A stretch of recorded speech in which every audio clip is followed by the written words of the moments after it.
The conference room on Mars fell silent as Admiral Lisa Monroe studied the holographic display. Red dots marked the positions of 47 enemy warships moving toward Earth. Each dot represented a vessel, and each vessel carried enough firepower to level a city. "They ignored our message," Captain said. His face appeared on the screen from his ship, the UTNS Horizon, stationed near Neptune. "I sent the standard first contact protocols in 6 different languages. They didn't even respond." Lisa nodded slowly. She had expected this. The Empire had conquered 400 star systems in the past 2 centuries. They viewed diplomacy as weakness.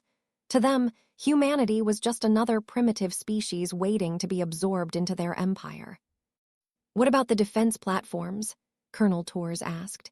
He stood beside Lisa, his arms crossed over his chest. "They're engaging now," Lieutenant Harper reported from her station. The young officer's fingers danced across her console. "Platform 7 just went dark. Platform 9 is reporting heavy damage." On the holographic display, 2 of the blue dots representing human defenses blinked out. The fleet continued its advance without slowing. Lisa watched the enemy ships brush aside humanity's outer defenses like they were nothing. "Admiral, we should reinforce the Neptune sector," Captain Dawson said through the communication channel. His voice carried urgency. "If we commit our main fleet now, we can hit them before they get deeper into the system." "No," Lisa said firmly. "All ships are to fall back to the Jupiter sector. That's an order." Silence filled the room. Her officers exchanged uncertain glances. Colonel Torres leaned closer. "Ma'am, if we keep retreating, they'll think we're weak." "Good," Lisa replied. "I want them to think exactly that." She turned to face the room full of officers. Some looked confused. Others looked worried. But Lisa had spent 3 years preparing for this moment. Every simulation, every strategy session, every sleepless night had led to this plan. "Listen carefully," she said. "They are used to quick victories.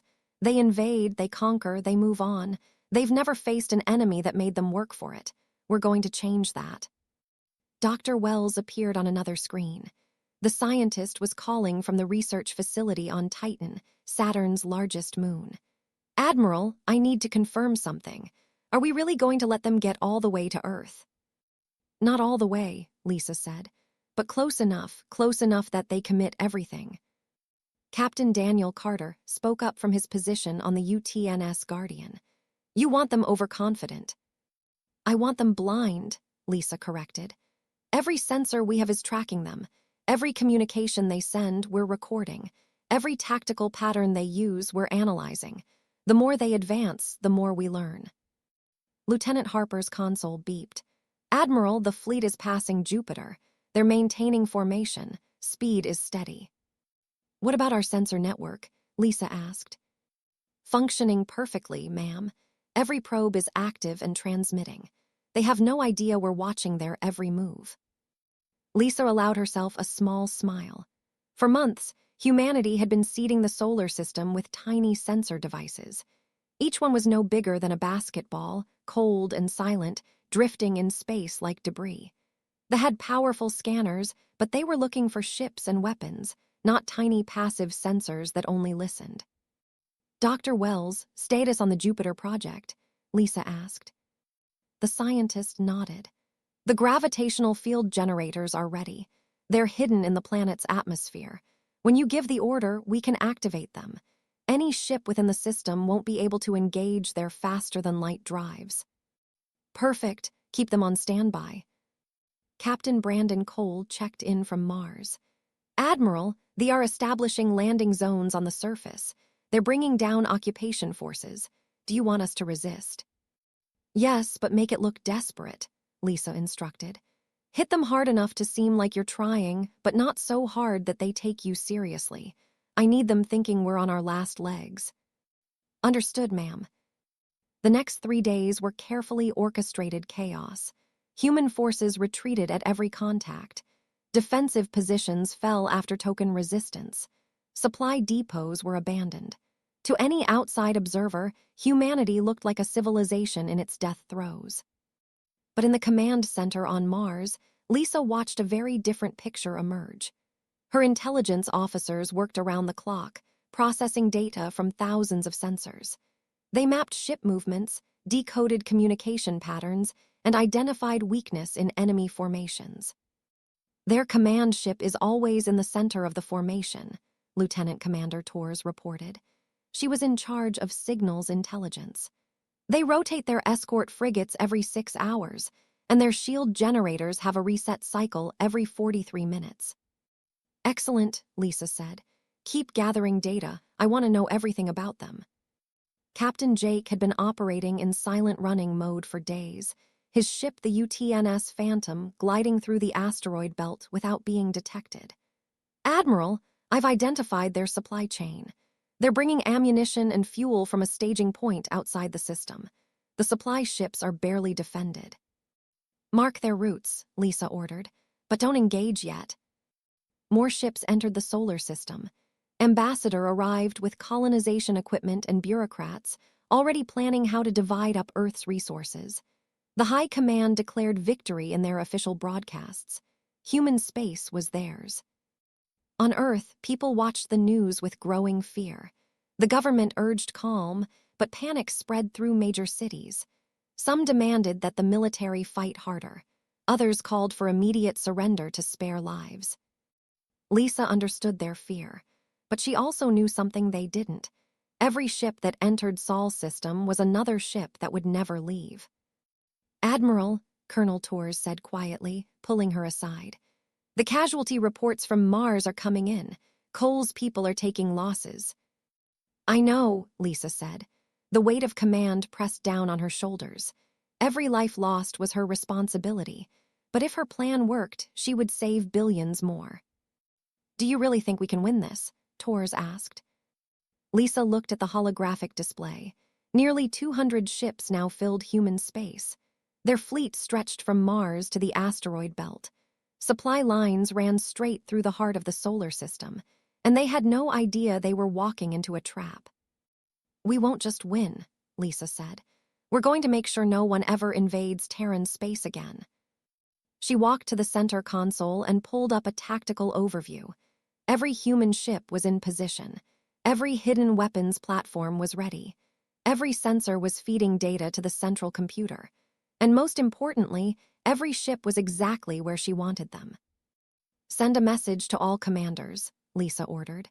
Phase 2 begins in 48 hours. Tell them to be ready. They brought 200 ships into our home. We're going to destroy every single one. Lieutenant Harper looked up from her console. Ma'am, what if they try to retreat before we're ready? They won't, Lisa said with certainty. They think they've already won. By the time they realize the truth, it will be far too late. She took a deep breath and looked around at her command staff. These men and women had trusted her with this insane plan. They had watched her order retreat after retreat, had seen her sacrifice defensive positions and allow enemy occupation. But they had followed her orders without question. In 2 days, Lisa said, we show the galaxy why Terran space is forbidden. Admiral stood on the bridge of his flagship, the Supremacy, and looked at the holographic map of human space with satisfaction. Every major planet was under control. Earth's moon hosted an occupation garrison. Mars had become an administrative center. The asteroid belt held the last remnants of human military forces, trapped and surrounded. The humans fight like wounded animals, his tactical officer said.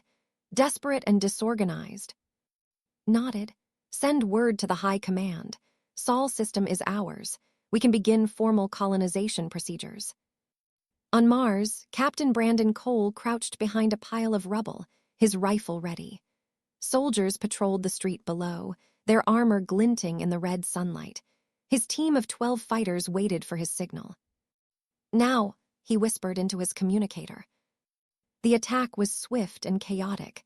Human guerrilla fighters emerged from hiding spots, fired their weapons, and disappeared before they could respond effectively. 3 enemy soldiers fell. The rest scattered, calling for reinforcements. Brandon and his team retreated through pre-planned escape routes. It looked like a desperate act by resistance fighters with no coordination. In reality, Every attack was carefully timed and positioned. Brandon's team was gathering intelligence with each raid, testing response times and tactics. "Command, this is Cole," he reported once they reached the safe house. "Mission complete. Recorded their communication protocols and response patterns. Sending data now." "Received," Lieutenant Commander Torres replied from her hidden station in the Martian underground. "Good work. The Admiral says keep up the pressure but stay safe." Sat in front of a wall of screens, each showing different data streams. Her job was to coordinate humanity's secret communication network. They had no idea humans were using quantum entanglement channels that their sensors couldn't detect. Every human ship, every resistance cell, every sensor probe was connected through this invisible network. She pulled up a new report from Captain Jake. His ship, the UTNS Phantom, had been shadowing supply vessels for days. He had mapped their entire logistics chain, from ammunition transfers to fuel deliveries. "Admiral Monroe needs to see this," muttered. She forwarded the data to Mars Command. In orbit above Earth, Ambassador toured his new administrative station. Bureaucrats bustled around him, already setting up systems to govern the conquered planet below. He had brought city planners, tax collectors, and resource managers. The humans would be integrated into the Empire within a year. "How many ships do we have in the system now?" asked his aide. 237, Ambassador, with more arriving daily. "Admiral wants to ensure complete control before withdrawing our military forces." "Excellent. The High Command will be pleased. This conquest took less time than our projections." What didn't know was that every ship was being tracked by humanity's sensor network. Dr. Peter Harrison, working in a hidden laboratory on Europa, had spent weeks analyzing captured technology. He had found something remarkable. "Admiral, you need to see this," Peter said during a secure video call with Lisa Monroe. On his screen, he displayed a shield generator's technical specifications. "Their shields operate on a specific harmonic frequency. If we modify our missiles to match that frequency, they'll pass right through like the shields don't exist."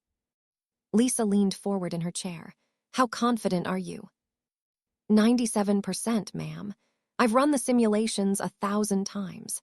Their shields are actually quite sophisticated, but they have a fundamental vulnerability that their engineers probably never considered. "Begin retrofitting our missiles immediately," Lisa ordered. "How long will you need?" "The ones in the asteroid belt, 40 hours. The platforms we have hidden throughout the system, they're already equipped." Lisa smiled. Everything was falling into place. Captain floated in the zero-gravity command center of the UTNS Horizon. His ship was hidden behind a large asteroid, powered down to minimal levels. From here, he had a perfect view of patrol routes in the outer system. "Captain, we're picking up gravitational anomalies near Jupiter," his science officer reported. Pulled up the sensor data. "What kind of anomalies?" "They're reading as natural fluctuations, but the pattern is too regular. I think there's something artificial there." "Don't log it in our official reports," said quietly. "They monitor our communications. Let them think we're oblivious." What they didn't know was that science officer had discovered Dr. Wells' hidden gravitational field generators.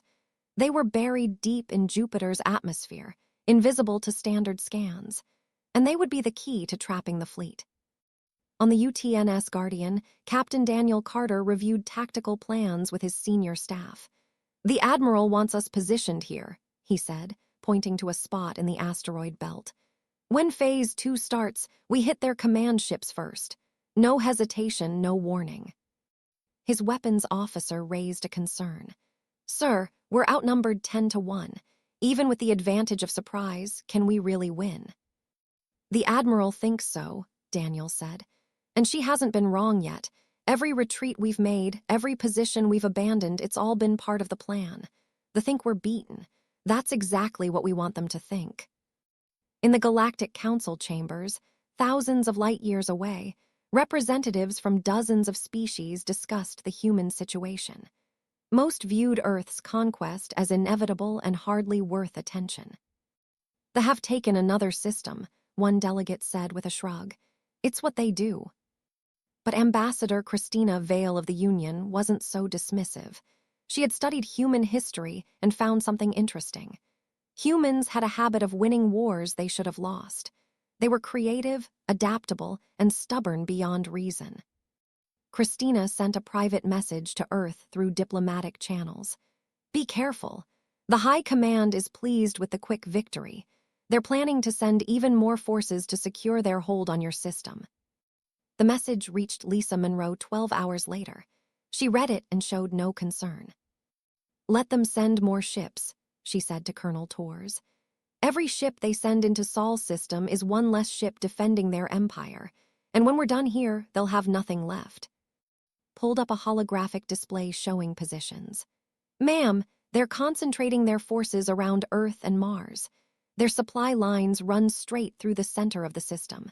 They're using Jupiter as a navigation reference point, which puts them right in range of Dr. Wells' gravitational generators, Lisa noted. Perfect.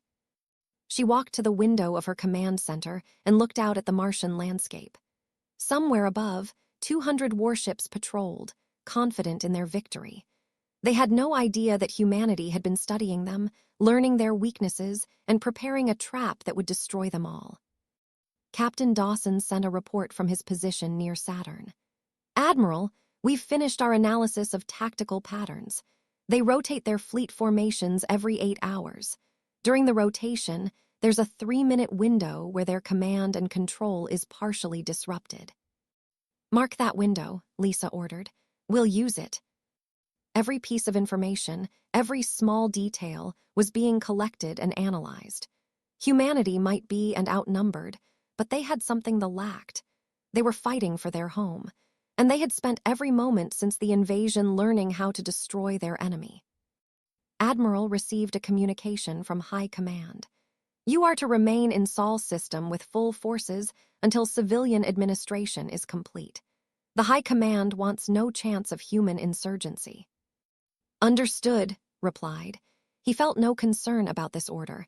The humans were broken. Their fleet was scattered and weak. Their resistance fighters on Mars were nothing but a minor annoyance. He had no idea that his entire fleet was sitting in a carefully prepared killing zone. He didn't know about the hidden sensor network tracking his every move. He couldn't detect the weapons platforms powered down throughout the system, and he had never even considered that the gravitational anomalies near Jupiter were artificial. As the occupation continued, Lisa Monroe gathered her senior commanders for a final briefing. The room fell silent as she began to speak. Tomorrow at 0600 hours Terran Standard Time, we execute Phase 2. Every officer knows their role. Every ship knows its target. They think they've conquered us. We're going to show them what happens when you invade Terran space. She looked at each officer in turn. No mercy, no hesitation. They came to our home to destroy us. We're going to destroy them instead. When this is over, the galaxy will know that Terran space is forbidden. The chronometer on Admiral Lisa Monroe's console read 0559. She sat in her command chair, hands steady, breathing calm. Around her, the Mars Command Center was silent. Every officer watched their screens, waiting for her order. All stations report ready, Colonel Torres said quietly. Lisa looked at the tactical display one last time. 237 ships filled human space. They had spread out across the solar system, confident and careless. Their command vessels clustered near Earth. Their supply ships moved freely between Jupiter and Mars. Their patrol cruisers drifted in predictable patterns. Execute, Lisa said. Throughout the solar system, humanity struck. The defense platforms that the thought they had destroyed suddenly came back online. There had been no destruction, only deception. Each platform had played dead, transmitting false damage reports while tracking positions for weeks. Now they opened fire simultaneously. Captain watched from the UTNS horizon as the first patrol group died. Missiles modified with Dr. Harrison's frequency harmonics passed through their shields as if they weren't there. The enemy ships exploded before they could even raise an alarm. Target destroyed, weapons officer reported. Moving to next target. Engage, ordered. At Jupiter, Dr. Wells activated the gravitational field generators hidden in the planet's atmosphere. The massive machines hummed to life, creating a distortion in space itself. Every ship in the solar system suddenly found their faster-than-light drives offline. The field prevented them from forming jump points. They were trapped. Admiral stared at his tactical display in horror as red alert sirens blared throughout his flagship. "Report!" he shouted. "We're under attack from all directions," his tactical officer screamed. "Defense platforms we thought were destroyed are firing. Human ships are emerging from the asteroid belt. Our FTL drives are offline. We can't jump out." "How is this possible?" demanded. An explosion rocked the ship. A human missile had penetrated their shields and struck their port engine array. Damage reports flooded in from across the fleet. Ships were dying by the dozen, caught completely by surprise. "It was a trap," his second officer said, his voice hollow. "All of it, the retreat, the scattered resistance, everything. They were studying us, learning our patterns, positioning their forces." Felt his blood run cold. The humans hadn't been losing, they had been waiting. On Mars, Captain Brandon Cole's team executed their primary objective. The command center that had looked so secure was actually surrounded by human insurgents. They struck from underground tunnels, from nearby buildings, from the sewers beneath the streets. "Charges set," Brandon said into his communicator. "Detonating in 5. The explosion tore through the command center's power grid. Officers scrambled in the darkness as backup systems failed to activate. Human teams had sabotaged those too, weeks ago, waiting for this exact moment. "Building secure," Brandon reported. "Command on Mars is down." Throughout the solar system, the pattern repeated. Every position that seemed secure was actually compromised. Every supply line that seemed protected was under attack. Every escape route had been blocked. Lieutenant Commander Torres sat at her station, routing commands and coordinating the assault through the quantum communication network.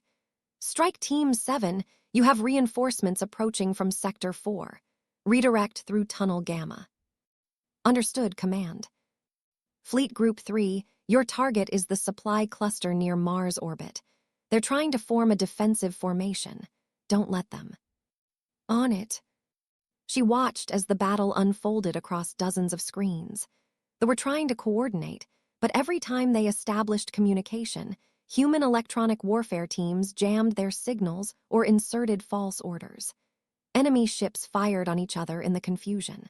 Formations broke apart as vessels received contradictory commands. Captain Jake brought the UTNS Phantom out of silent running mode. His ship had been hiding in the asteroid belt for weeks, powered down and invisible. Now he activated weapons and drove straight into the heart of a supply convoy. "Target the fuel tankers first," he ordered. "Let's make sure they can't resupply." His missiles found their marks. 3 tankers exploded in brilliant fireballs, their fuel creating a chain reaction that destroyed 2 more supply ships. The convoy scattered, but there was nowhere to run. Human ships were everywhere. Captain Dawson led a strike force against the vessels near Saturn. His tactical analysis had identified this group as a reserve force, ready to reinforce any position that came under attack. Lisa's plan called for destroying them first, before they could respond to calls for help. "All ships, tight formation," commanded. "We hit them hard and fast. They don't get a chance to coordinate." The UTNS Guardian and its sister ships dropped out of stealth and opened fire. The Barely had time to raise shields before human weapons tore through them. Sgroup destroyed 12 enemy ships in the first 90 seconds. On Earth, people watched the sky as the battle raged above. Ships that had been confidently patrolling suddenly found themselves under attack from all sides. Human vessels that the enemy thought were hiding in the asteroid belt had actually been positioned throughout the inner system, waiting for this moment. Admiral tried desperately to rally his forces. "All ships, form defensive sphere around the flagship. We need to establish a secure perimeter." But there was no secure perimeter. The humans had planned for every contingency. They knew where they would try to regroup. They had weapons positioned at every rally point. And most damaging of all, they controlled the communication networks. Lieutenant Harper's team had infiltrated communication systems weeks ago. Now they used that access to create chaos. False orders told ships to retreat to positions that were actually kill zones. Fake damage reports convinced commanders that Allied ships had been destroyed when they were actually just out of position. Altered sensor data made vessels fire on their own fleet. Their formation is collapsing, Colonel Torres reported. They're trying to pull back toward Earth orbit. That's where we want them, Lisa said.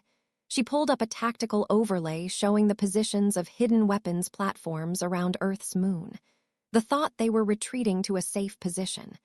They were actually moving into the most heavily fortified zone in human space. Activate lunar defenses, she ordered. The moon's surface erupted with weapons fire. What the thought was a conquered satellite was actually a massive weapons platform. Missiles, energy weapons, and kinetic projectiles launched from hidden silos. The ships retreating to Earth orbit flew directly into a wall of destruction. Captain Daniel Carter's battle group engaged the enemy command vessels. These were the largest and most powerful ships in the fleet, heavily armored and bristling with weapons. But Lisa's plan had specifically targeted them for destruction. Use the Harrison Protocol, Daniel ordered. All missiles on modified frequencies. The missiles passed through shields and struck armor directly. The first command ship's reactor went critical and exploded. The second lost main power and drifted helplessly. The third tried to run, but flew directly into the fire arc of waiting human ships.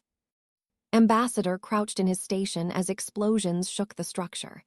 His administrative center, which had seemed so secure, was under assault from human forces. How had they gotten here? Where had they been hiding? Ambassador, we need to evacuate, his aide screamed. To where? Asked. The human ships control every approach. Our fleet is being destroyed. There's nowhere to run. For the first time in his long career, understood fear. The Empire had never faced defeat like this. They had conquered hundreds of worlds. They had crushed dozens of species. But humanity had done something no other species had managed. They had lured the entire invasion force into a trap and were systematically destroying it. On the UTNS horizon, tracked the last patrol group in his sector. They were trying to reach Jupiter, perhaps hopping to find safety near the gas giant. They had no idea that Jupiter was the source of the gravitational field trapping them in the system. Should we pursue? His tactical officer asked. No, said. Let them reach Jupiter. There's a weapons platform waiting there. Let it do the work. He was right. The ships reached Jupiter's orbit and flew directly into the firing range of one of humanity's most powerful hidden installations. They died without even seeing what killed them. 72 hours after the assault began, the battle was over. Of the 237 ships that had entered Sol's system, 236 were destroyed or captured. The last ship was left intact deliberately, a small scout vessel that Admiral managed to reach in the chaos. Lisa Monroe watched as the scout vessel limped toward the edge of the system. The gravitational field had been powered down just enough to let this one ship escape. She had ordered it specifically. Let him go, she said when her weapons officers requested permission to fire. Let him carry the message back to his empire. Admiral sat alone in the tiny scout ship, his hands shaking on the controls. The escape pod carrying Admiral reached the nearest outpost 3 weeks after the disaster at Sol's system. High Commander listened to the report with growing disbelief. Impossible, said flatly. You lost 200 ships to primitives. Stood before the High Commander, his uniform torn and dirty. He had lost weight during his escape, and his eyes carried the hollow look of a broken officer. They were never primitive. It was all deception. They drew us in, studied our tactics, and destroyed us when we were fully committed. One species cannot defeat the Empire, insisted. You failed because of incompetence. Then go see for yourself, said quietly. Take the full might of our military. Enter human space, see what happens. Dismissed the failed admiral and called an emergency session of the High Council. The ruling body of the empire met in their grand chamber, a room that had witnessed the planning of countless conquests. The humans have destroyed our invasion force, announced. This insult cannot stand. I propose we assemble the largest fleet in our history and crush them completely. The council members erupted in angry agreement. The loss of 200 ships was bad enough. The humiliation of defeat was worse. But the real danger was what other species might think. If they could be beaten, others might try to resist. How many ships can we gather? One council member asked. 800, replied. Every vessel we can spare from across the empire. We will bring siege weapons, planet-killer artillery, and experimental weapons. The humans will not trick us again. The council voted unanimously for war. Within days, orders went out to every corner of space. Ships were recalled from patrol duties. Reserve fleets were activated. The Empire committed everything to one goal, the total destruction of humanity. On Earth, Admiral Lisa Monroe stood before the Terran Defense Council. The victory celebration had been brief. Now came the hard part, preparing for what she knew would come next. They'll return, Lisa said to the assembled leaders.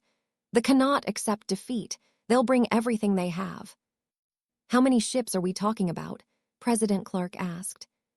Intelligence estimates between 600 and 800 vessels, Colonel Torres answered. Possibly more. They're pulling ships from every sector. The council chamber fell silent. Humanity had just barely survived against 200 ships. 800 seemed impossible. Can we win? Clark asked directly. Lisa looked at the faces around the table. These were people who had trusted her strategy once. She needed them to trust her again. Yes, she said firmly, but not the way you think.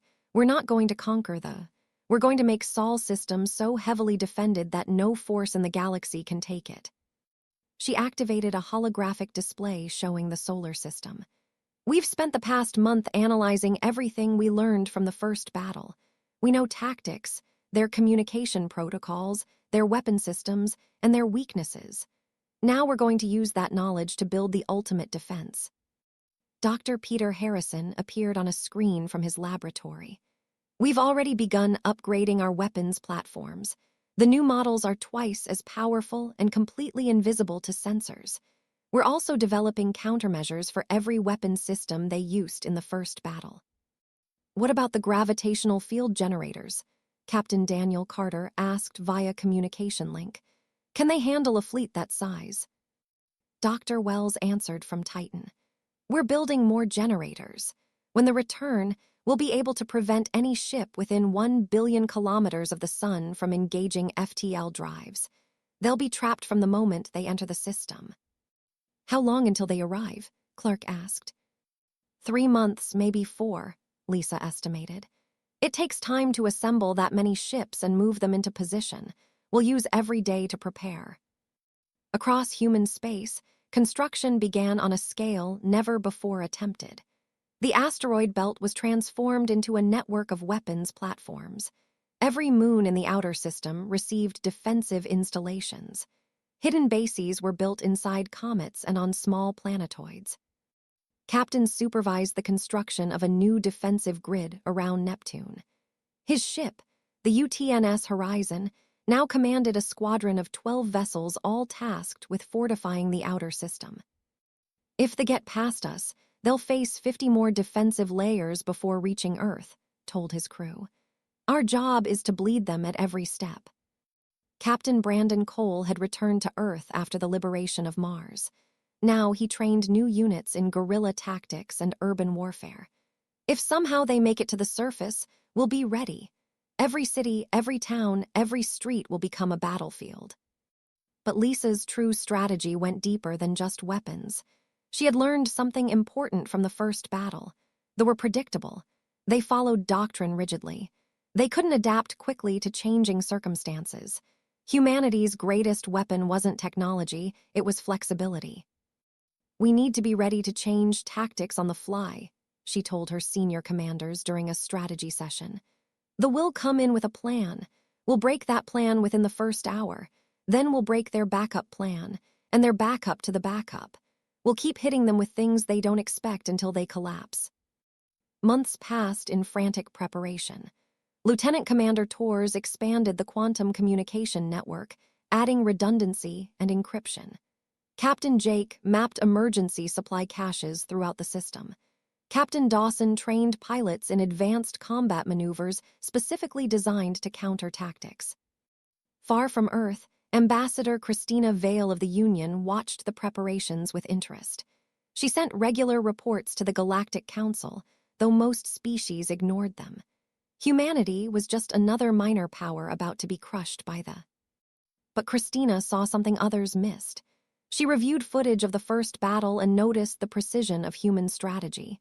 Every move had been calculated. Every retreat had been planned. Every sacrifice had served a purpose. They're going to win again, she told her aide. Impossible. They are bringing their entire military. Exactly, Christina said. They're committing everything to one battle. If they lose it all. She sent a private message to Admiral Monroe, warning her of the fleet size and composition. Lisa read the message and smiled grimly. Everything was proceeding as expected. 4 months after the first battle, scouts detected the massive fleet approaching Sol's system. Lieutenant Harper tracked their progress from her sensor station on Mars. Admiral, we have confirmation. 812 vessels. High Commander is leading them personally.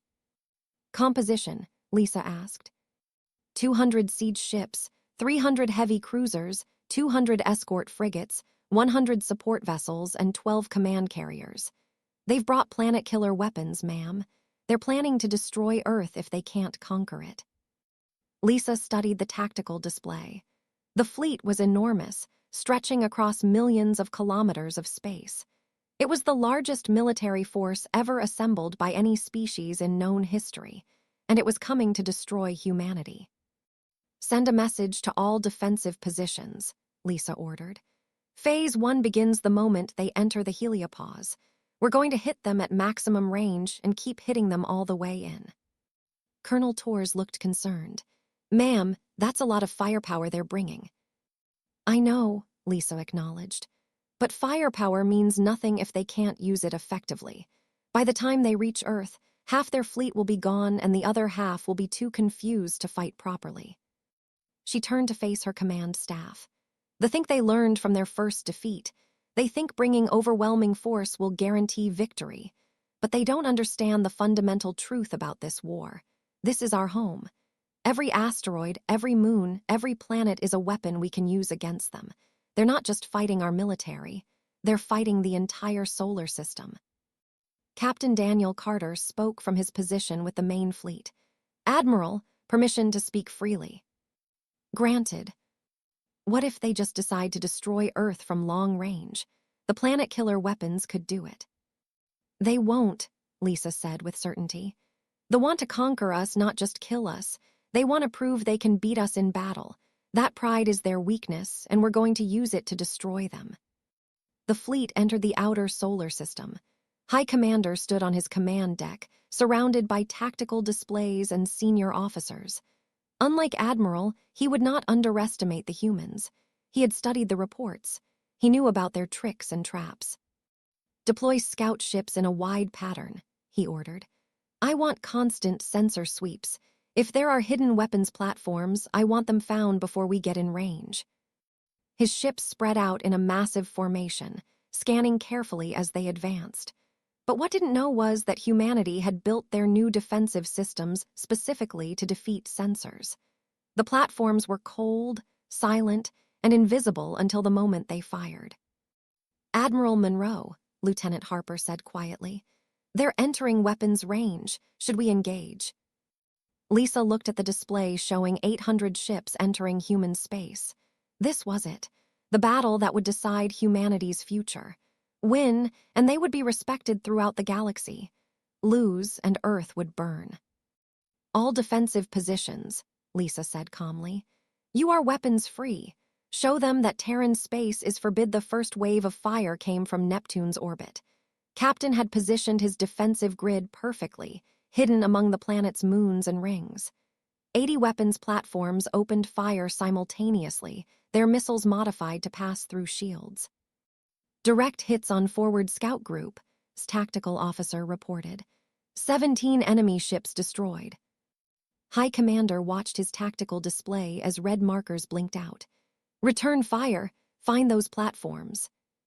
But by the time weapons locked on targets, the platforms had already powered down and drifted away, their momentum carrying them into new positions. They fired at empty space, while human weapons struck from unexpected angles. "This is just like last time," second officer said nervously. "They're using the same tactics." "No," said grimly. "Last time they waited for us to commit fully. This time they're attacking immediately. They've changed their strategy." He was right. Admiral Lisa Monroe had learned that they adapted slowly. By hitting them early and often, she could disrupt their formations before they settled into defensive postures. "All ships maintain tight formation," ordered. "Advance toward Jupiter. We'll establish a secure staging area there." What he didn't know was that Jupiter was exactly where Lisa wanted him.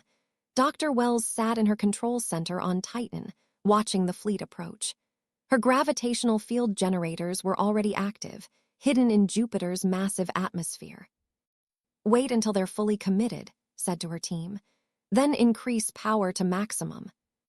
The fleet reached Jupiter's orbit and began forming a defensive sphere. Felt more confident now. His ships were in position. His formation was solid. He could control the battle from here. Then the gravitational field activated at full power. Every ship suddenly found their FTL drives not just offline, but damaged.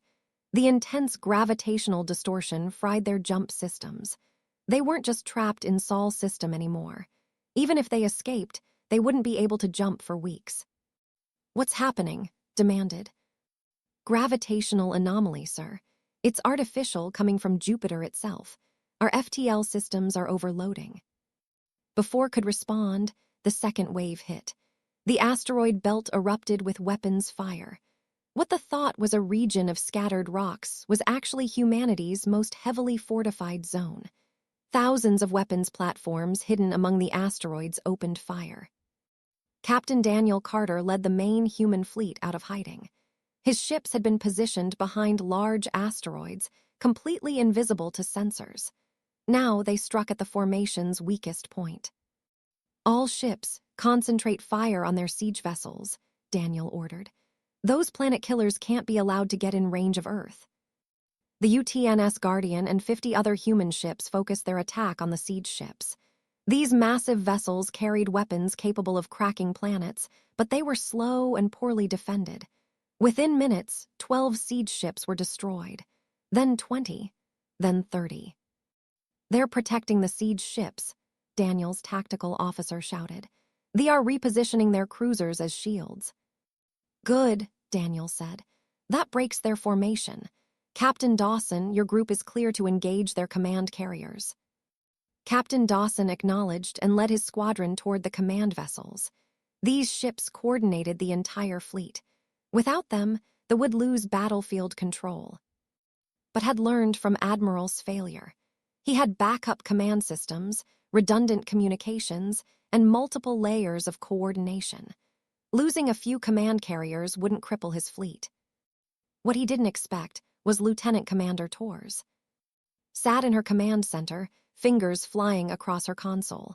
Her team had spent months developing new electronic warfare techniques. They couldn't just jam communications anymore. They could infiltrate them. "Initiating protocol chaos," she said calmly. False sensor data flooded systems. Ships suddenly saw enemy vessels that didn't exist. Friendly ships appeared as hostile. Navigation systems gave incorrect position data. Communication channels filled with contradictory orders, all appearing to come from legitimate command authority. A cruiser fired on its own escort frigates, thinking they were human ships. 2 destroyers collided while trying to avoid phantom obstacles. A squadron of fighters flew directly into a minefield because their sensors told them it was clear space. "Ma'am, their formation is collapsing," Colonel Torres reported from Mars Command. "They're firing on each other. Several ships have broken formation completely." Lisa Monroe watched the chaos unfold. "Now we hit them with everything. All defensive positions, full assault. Don't give them time to recover." Throughout the solar system, humanity's defenses activated in a coordinated strike. Weapons platforms around Saturn opened fire. Hidden bases on Mars's moons launched missiles. The lunar defenses activated, turning Earth's moon into a giant weapons platform. And the main fleet pressed their advantage, striking at confused and disorganized groups. Captain Jake brought the UTNS Phantom into the center of the battle. His ship specialized in close-range combat, and the confusion created perfect opportunities. He targeted damaged vessels, finishing off ships that were already crippled. "Enemy cruiser ahead, shields down, weapons offline," his tactical officer reported. "Board it," Jake ordered. "I want their command codes and tactical data." Marines launched from the Phantom and seized the crippled cruiser within minutes. They downloaded everything from the ship's computers: fleet positions, communication protocols, weapon specifications, and most valuable of all, the location of every military base in their empire. High Commander tried desperately to restore order. "All ships, fall back to the Jupiter staging area, reform defensive sphere." But there was no safe staging area. The moment his ships tried to regroup, hidden weapons platforms struck from new angles. The asteroid belt that had seemed like just scattered rocks now revealed itself as a vast minefield, with human weapons everywhere. "We're losing ships faster than I can count," his tactical officer screamed. "We've lost 300 vessels. The siege ships are all destroyed. The command carriers are under direct assault." Looked at his display and felt cold fear. The humans weren't just winning. They were systematically destroying his fleet with terrifying efficiency. Every tactic he tried, they countered. Every formation he attempted, they broke. It was like fighting an enemy that could read his mind. "Sir, we need to retreat," his second officer pleaded. "We can't win this battle." "We can't retreat," shouted. "The gravitational field prevents FTL jumps. We're trapped just like was." The realization hit him hard. The humans had prepared the exact same trap, but this time it was bigger, stronger, and more lethal. They had known the would come back with overwhelming force. They had planned for it, and they had built defenses that could destroy even 800 ships. Captain Brandon Cole watched from Earth's surface as the battle raged overhead. Occasionally, a burning ship would fall through the atmosphere, breaking apart before impact. The sky was filled with explosions and weapon fire. "Do you think we'll need to fight on the ground?" one of his team members asked. Brandon shook his head. "No, the Admiral said she'd destroy them before they got close to Earth. She's keeping her promise." On the UTNS horizon, Captain tracked the remnants of the fleet trying to escape past Neptune. "They're running," he reported. "Should we pursue?" "Negative," Admiral Monroe replied. "Let them run. Let them exhaust their conventional drives trying to escape. When they're too far out for the gravitational field to affect them, they'll find their FTL systems are permanently damaged. It will take them months to limp back to space." "What about their High Commander?" "Captain Carter is handling that." Daniel Carter's battle group had cornered flagship. The command carrier was surrounded, damaged, and unable to maneuver. Daniel opened a communication channel. "High Commander, this is Captain Daniel Carter of the Terran Defense Force. Your fleet is destroyed. Your siege weapons are gone. Your FTL drives are damaged beyond field repair. I'm offering you one chance to surrender." Sat in his command chair, staring at the tactical display showing his defeat. Of 812 ships, fewer than 70 remained combat-capable. The rest were destroyed, crippled, or captured. It was the worst military disaster in history. "I surrender," he said quietly. Admiral Monroe's face appeared on screen. "High Commander, you came to destroy humanity. You brought planet-killer weapons to burn our home. You committed your entire military to our conquest, and we have defeated you completely." "Yes," acknowledged. There was no point denying it. "I'm going to release you," Lisa continued. "You and your surviving officers will be given ships, minimally armed, barely functional. You will return to your empire and deliver a message. Terran space is forbidden. Forever. Any ship that enters human territory will be destroyed. We have proven twice now that we can defeat any force you send. If you try again, we will not just defend. We will come to your space and teach you what it means to face human determination." "The Empire will never accept this humiliation," said. "Then your empire will die," Lisa replied bluntly. "We have no desire to conquer anyone. We only want to be left alone, but if you force our hand, we will end you. Do you understand?" Looked at the human admiral and saw no uncertainty in her eyes. She meant every word. And after losing over 1,000 ships in 2 battles, he knew the Empire couldn't afford a third attempt. "I understand," he said. The surviving ships limped out of Sol's system over the next week. They had no weapons, no shields, and barely functioning engines. It would take them months to reach home, and when they did, they would carry the message of absolute defeat. The Galactic Council met in emergency session. Ambassador Christina Vale stood before the assembled delegates with barely contained satisfaction. "The Empire sent 800 ships to conquer humanity," she announced. "Fewer than 70 returned. The humans defended their space with such effectiveness that the surrendered. I move that we officially recognize Terran space as sovereign territory and admit humanity to this council."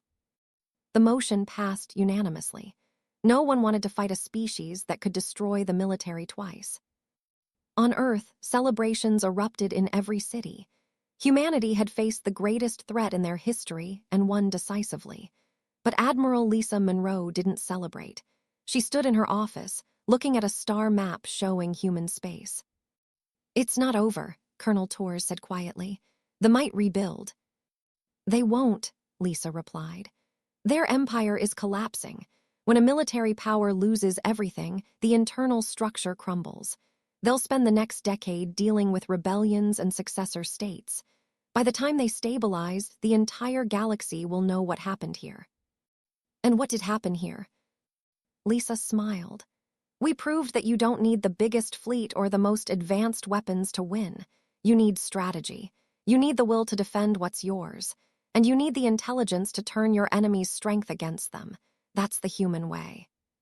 10 years later, Ambassador Christina Vale toured the rebuilt Mars Command Center with her human counterpart, Ambassador Daniel Carter. The facility had become a museum, preserving the records of the battles that saved humanity. "Your species changed the galaxy," Christina said. "Before Earth, everyone believed they were invincible. Now dozens of species have won their independence because they learned from your example." "We just wanted to protect our home," Daniel replied. "That's what made you dangerous," Christina said with a smile. "The fought for empire, you fought for survival. There's no stronger motivation than that." In the museum, young officers from across the galaxy studied Admiral Monroe's tactics. The Terran Doctrine, as it came to be called, was now taught at every military academy. Patience over aggression, strategy over strength, defense over conquest. And everywhere, on ships and stations across known space, the same words were spoken with respect. Terran space is forbidden, not because humanity is cruel, but because they are unbeatable where it matters most. They fight for their home, and no force in the galaxy can overcome that determination. Den, show them that no force in the galaxy can take our home. Fire. Was gone. Hundreds of thousands of personnel were dead or captured. The greatest military force his empire had ever assembled had been completely destroyed. And as he fled Sol's system, he received one final communication from Admiral Monroe. "Tell your high command what happened here," her voice came through clearly. "Tell them that humanity fought with strategy, not just weapons. Tell them we studied them, learned their weaknesses, and prepared a trap they couldn't escape. Tell them that Terran space is now and forever forbidden. Any ship that enters human territory will share your fleet's fate. This is our home. We will defend it absolutely." The communication ended. Stared at the stars ahead, knowing he carried the most humiliating message in history. They hadn't just lost a battle. They had been outsmarted, outmaneuvered, and completely defeated by a species they had viewed as primitive. Colonel Tors asked the question on everyone's mind. What if we fail? Lisa's expression hardened. Then we die fighting, but we won't fail. They made a critical mistake. They underestimated us, and that mistake will cost them everything.